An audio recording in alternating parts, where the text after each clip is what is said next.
Kids are taking steroids at unprecedented levels. And I saw this walking around Mr. Olympia, and I asked some of the kids themselves and some of the coaches of these kids, what's the prevalence of taking steroids of people in your friend group who go to the gym every day?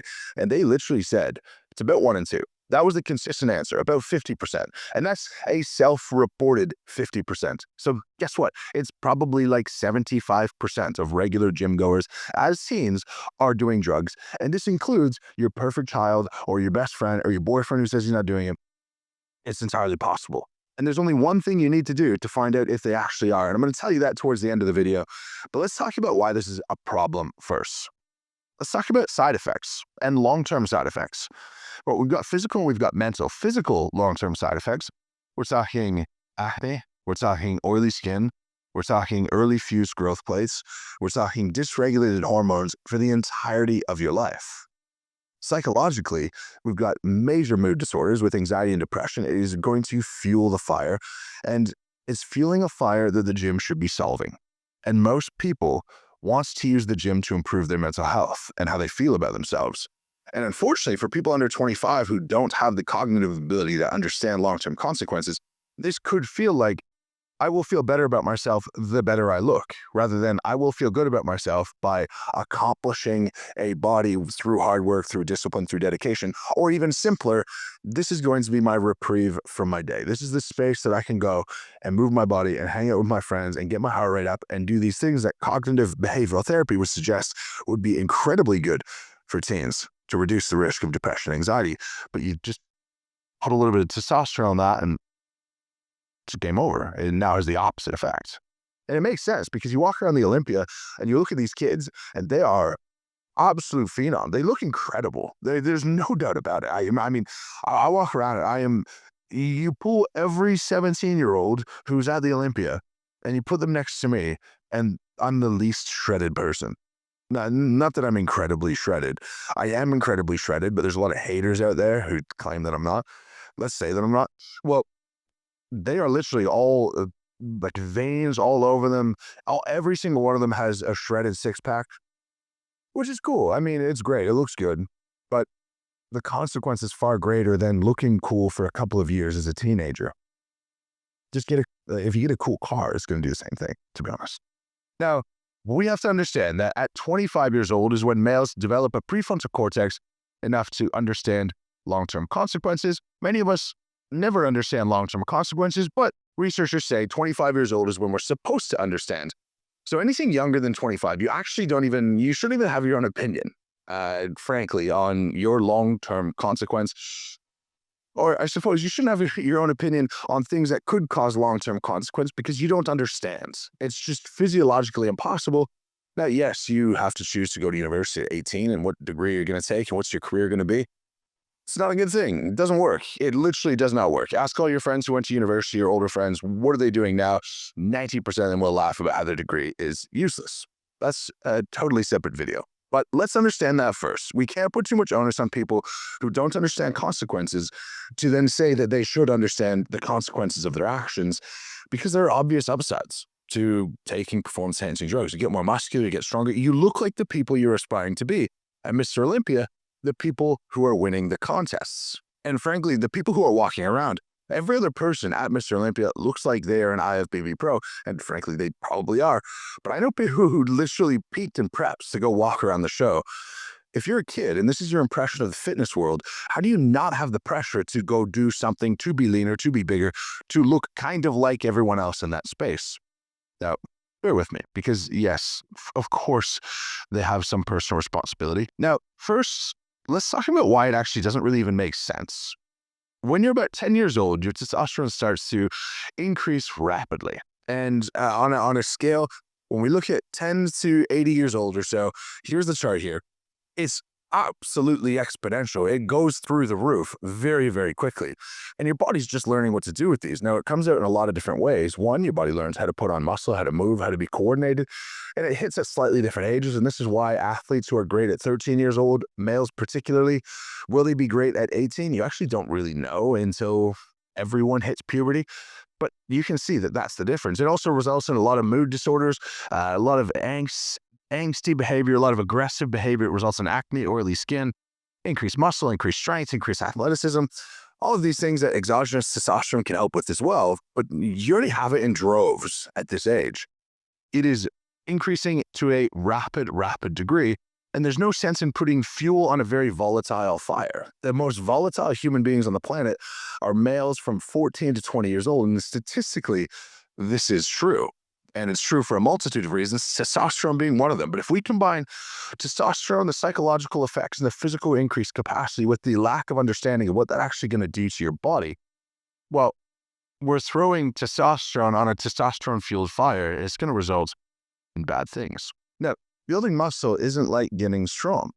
It kind of goes without saying, but building strength is a skill. Building muscle is a physiological process. Now, this physiological process isn't getting strong, of course, but the physiological process in building muscle takes a lot longer. And that's why the average age of a Mr. Olympia winner is 33 years old. The average age of a World's Strongest Man winner is 29 years old.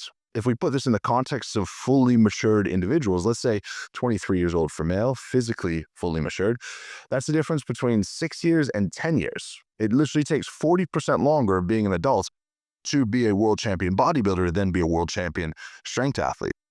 So these shortcuts are completely useless when it comes to bodybuilding. If you're trying to be a world champion at 25 years old and you're starting at 16, that's not going to happen. It literally is not going to. You could have the best genetics in the world. It's not going to happen. So on everything, pumping the brakes and doing it one step at a time and hold off whatever you choose to do until you're well into your 20s. That is the recipe for success. In strength sports, anything earlier results in muscles ripped off bones and whatnot. In bodybuilding, it results in burnout, incredibly high levels of drugs, and incredibly huge side effects. And the end result is you're not even going to be the best bodybuilder you could be or the best strength athlete you could be. You're accomplishing literally nothing other than being a slightly cooler 17-year-old or 18-year-old. And the problem is it is slightly cooler to be bigger, leaner, and more attractive, of course. But you got to understand the long-term consequences.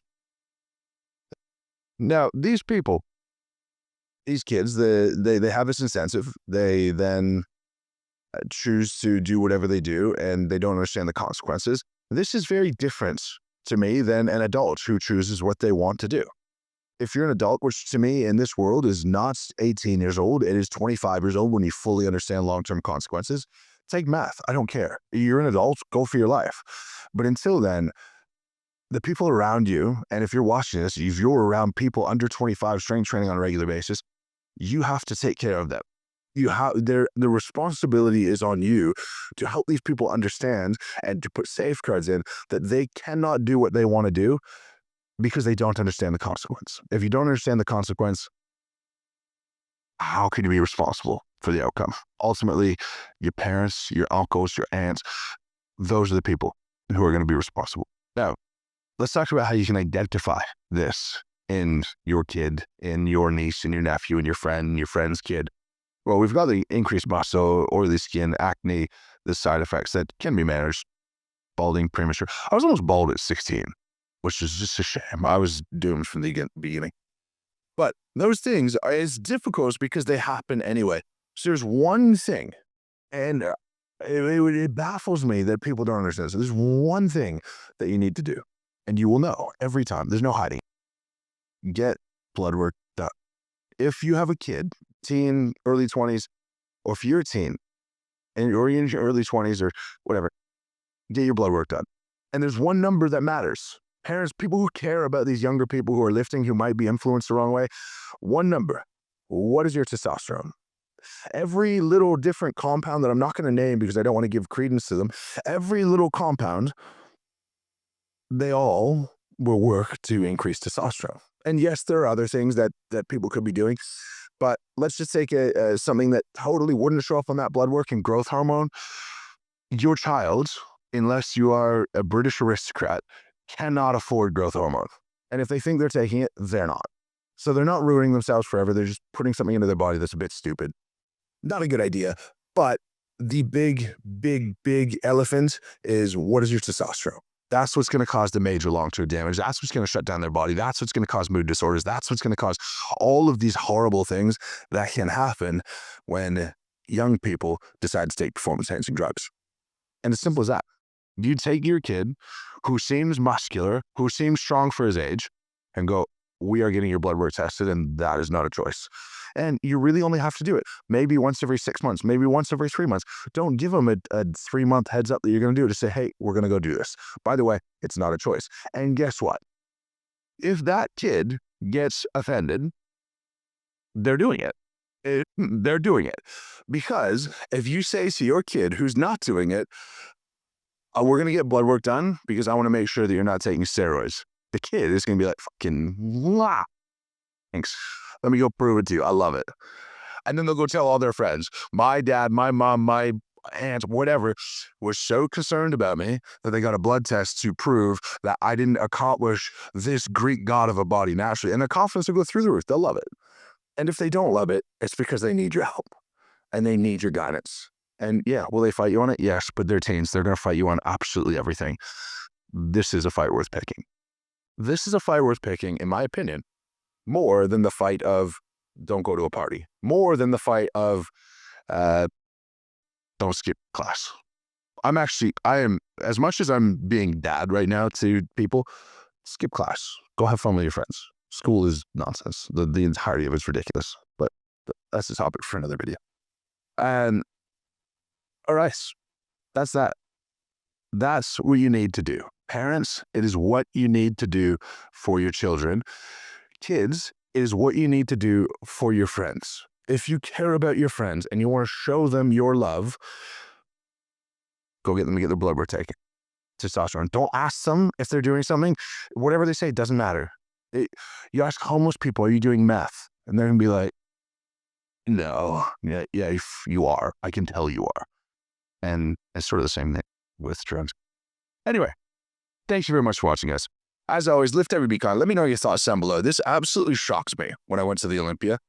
And hopefully it can be clawed back in some small ways, but it seems to be headed in one direction, and one direction fast. Mediocre bands.